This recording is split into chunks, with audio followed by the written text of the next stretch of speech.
урматтуу шайлоочулар, эми силер адатталган курулай программаларга добуш бербей, кризистерге каршы келишим милдеттерге добуш бергиле. Келишим Африкада деле келишим. Келишимге кол койгон тарап аткарууга милдеттүү. Жаңы мезгил партиясы кризистерге каршы чабуулдун кол башчысы болмокчу. Учурдагы кризистерди жеңсек гана биз өнүгө алабыз. Жаңы мезгил партиясы үстүндө үйү, колунда иши, тапкан кирешеси жок, карапайым калктын саясыз кызматкери. Тур, калайык калк, учурдагы кризистерге каршы добуш бергиле. Жаңы мезгил партиясы кризистерге каршы чабуулга аттаналы.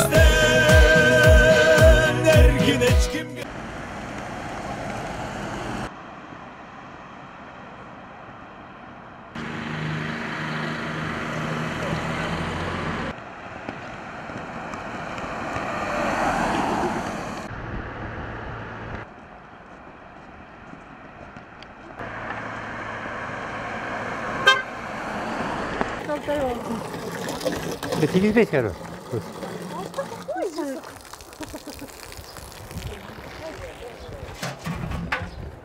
Қарап тұрыңыз. Алды оны. Шақып тұрып.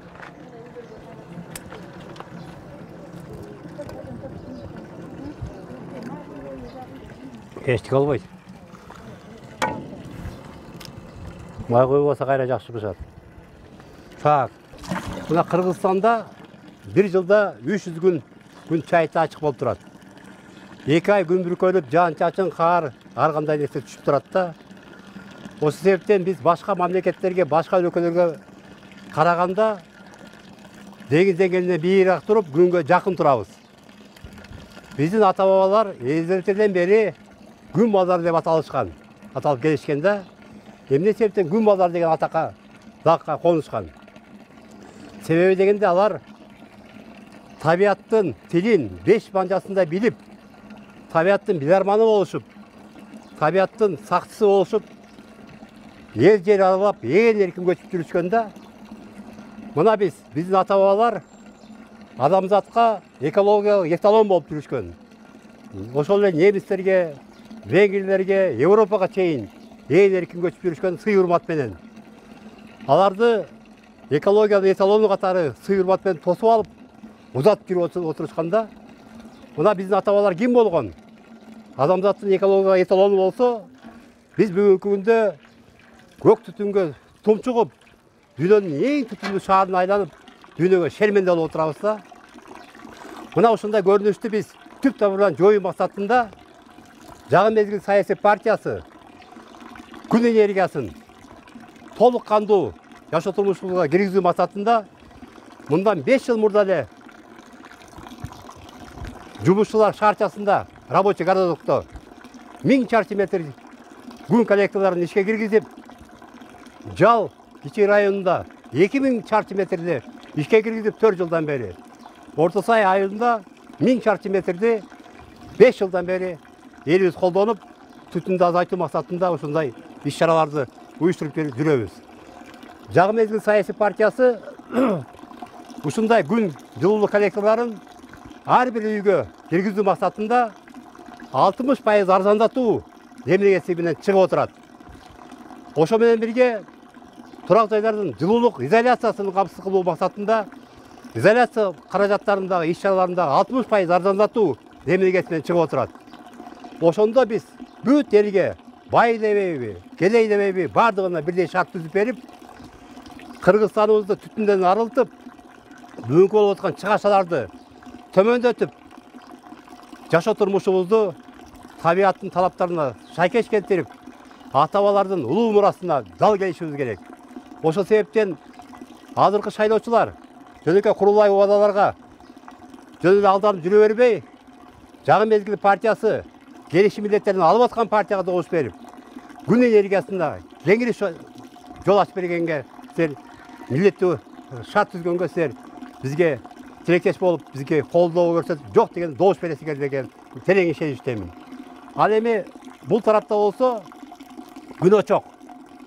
Күнөчөк бул ашып кетсе 2000, 3000, 4000 сомдук окат болгону. Ушундай күнөчөктөрдү ар бир үйгө таркатып берсек, ар бир үйдө канча деген электр энергия үнөмдөлөт, канча деген отундар жагылбай калат, канча деген көмүрлөр жагылбай, абабыз тазарып, чыгашаларыбыз түп тамырынан азаймакчы да. Ошол себептен Жаңы Мезгил партиясы көтөрүп аткан демилге бул адамзаттын бүгүнкү күндөгү умтулуп аткан, максат коюп аткан, ошол жака бүт бардыгын болгон эмесин баарын жасап аткан адамзат менен биз шайкеш келип, алардын демилгесинде биз алдына туруп, ата бабалардын улуу мурасына ылайык биз экологиялык эталон катары алдында турганга биз милдеттүүбүз. Ошол себептен урматтуу шайлоочулар, сиздерден көптөн көп сураныч, эгерде силер ушундай экологиялык түйшүктөрдөн арылабыз десеңер, ушундай чыгашалардан арылабыз десеңер, ушундай жаңы технологияларды жашоого киргизебиз десеңер, анда Жаңы Мезгил көтөрүп аткан демилгелерди колдоп, жок дегенде добуш берип коесуңар деп мен терең ишенемин. Силерде болгону жөнөкөй эле добуш берип коюшуңар суранып атабыз. Силердин добушуңар биздин келечекке кеңири жол ачып бермекчи.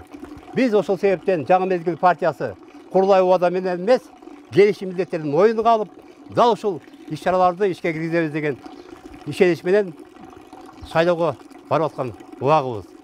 Шайлоочулар бүт барлык силердин колуңарда. Эгерде силер ушуга добушуңарды берип койсоңор, анда биздин табигатыбыз тазарат, силердин чыгашыңар азаят, жашоо турмушка биз адамзат менен бирге чогуу келечекке аттанабыз. Бизде Кыргызстанда күн энергиясынын потенциалы жөнүндө эки сөз айтып коеюн. Бизде Кыргызстандын жергесинде ар бир кадам сайын саат сайын 1,5 киловаттан бизге күн энергиясы төгүлүп берип турат. Төбөбүздөн ылдый. Кадам сайын 1,5 киловатт саат сайын түшүп берип турат да. Ал эми мен башында айткандай, бир жылда 300 күн бизде күн чайтай ачылып турат. Ошол себептен Кыргызстандын жергесинде суммарно күндүн энергиясын баарын топтогондо триллион киловаттка ээ болот күндүн потенциалы. Триллион киловатт. Дагы жолу кайталап коеюн. Бул курулай сөз эмес.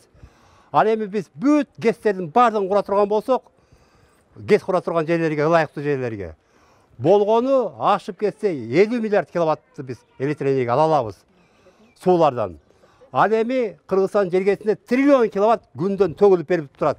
Күн ырыскыны биз күн балдары катары колдонбосок, анда Кудай да бизди кечирбейт. Ошол себептен шайлоочулар Жаңы Мезгил партиясына добуш беришиңиздерди суранам. Жаңы Мезгил партияга добуш берсеңиздер, күн энергиясы, күн ырыскысы сиздердин жашооңуздарга тикелесинен түз кошулат. Мына өзүңүздөр жакшы билесиздер. Кыргызстанда массалык жумушсуздук жана жакырчылык. Алардын баардыгын башын бириктирсек, 560 000 үй бүлө бүгүнкүндө үйү жок жүрүшөт. Аларга эч кандай ипотека берилбейт. Себеби дегенде ипотеканы кайтарып берүү, аларда гарантиясы жок, жумушу жок, доходу жок. Мына ошол себептен Жаңы Мезгил партиясы дал ушул үйү жокторду, жумушу жокторду турак жай камсыздоо максатында жаңы принциптерди, жаңы идеяларды сиздерге сунуштап атат. Эң биринчиден биз турак жай үйү жокторго, жумушсуздуктун кулдарына, жакырчылыктын кулдарына эми турак жай кулдугундагы моюндарын илип коюу бул деген акылга сыйбаган көрүнүш. Ошол себептен биз Жаңы Мезгил партиясы үйү жокторго, жумушу жокторго эң биринчиден социалдык ажырагыс менчиктерди калыптандыруу демилгесин көтөрүп атабыз. Алар эмнелер? Ар кандай инновациялык өндүрүштөр, мына өзүңүздөр көргөндөй, күн коллектордан чыгара турган өндүрүштөр, азык-түлүк өндүрүштөрү, комплекстери, курулуш материалдарынын өндүрүштөрү, жана башка ушул сыяктуу көп түрдүү инновациялык өндүрүштөрдү ачып, ошол өндүрүштөрдүн бардыгы социалдык ажырагыс менчикте калыптанбакчы. Бул ажырагыс менчиктердин эсебинен үй жоктордун турак жайына болгон кошумча каражаттар такай, туруктуу каржылап берип турган биз шарт түзмөкпүз, жаңы системаны ишке киргизбекпиз. Ошол эсебинен социалдык турак жайлардын жарым баасы төлөнгөнгө шарт түзүлмөкчү.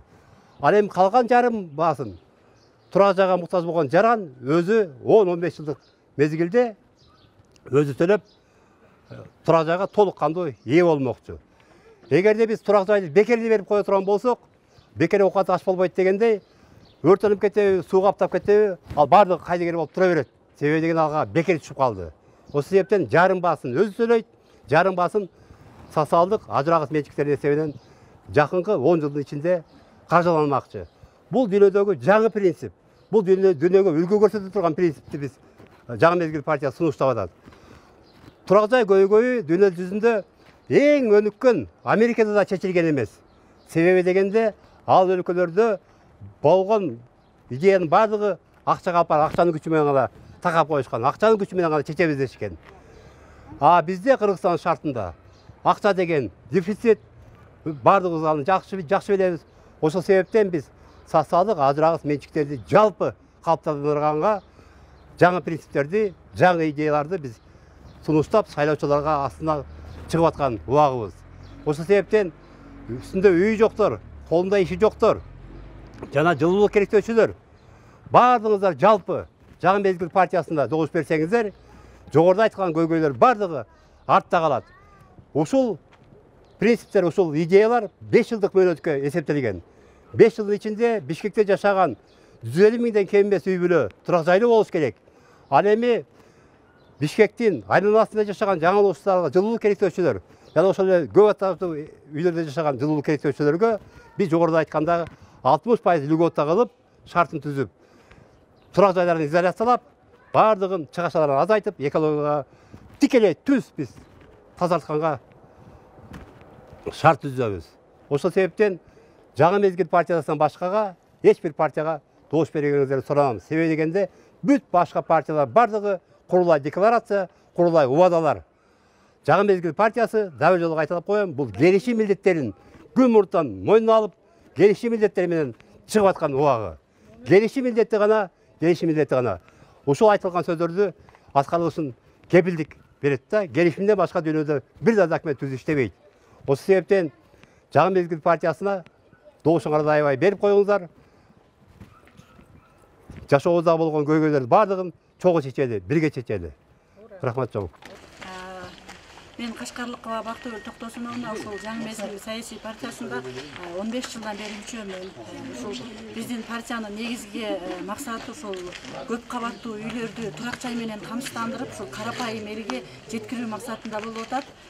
Биздин партиянын түзүлгөнүнө 15 жыл болду негизи. Биз такай ушул карапайым элдин жакыр элдерге жардам берип, колубуздан келишинче өзүбүздүн 100 сомдук айына төлөнчү взносубуз бар, бирок ушул взнос менен көптөгөн элдерге жардам берип келдик.